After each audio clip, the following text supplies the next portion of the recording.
harkar tsaro tana sa kuka yankin arewa ba mu da gata sun cikan mu dama da hauni zubar jini misalin kwata kofar rago misalin burguwa ake kisan mu ba jajanta mai zantukan kuce farfesa dan fakiyin amori gata maso gabas kisa na kiyashi boko haram suna ta kazanta su mata yamma sun kusa karkawa yan bindiga kisa na mugunta wayo arewa tushen komai mun tashi babu mai mana komai ka muke muna karawa amma shirin su ba sa komai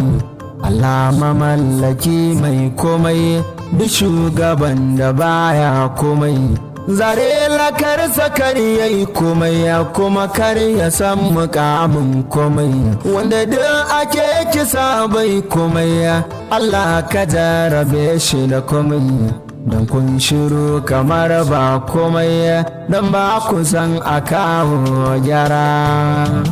marin tsaron ga nasa kuka kai can mashawiya talakawa duk kun shiru kamar ba komai wannan ƙasa tana son gyara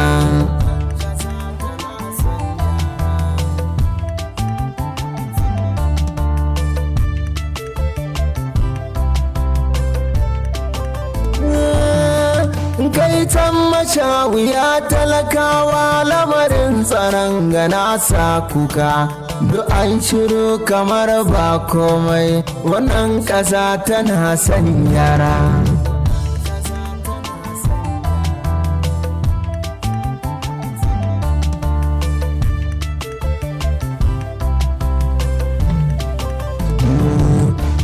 harkar tsaron mu ta lalace har babu zantukan furta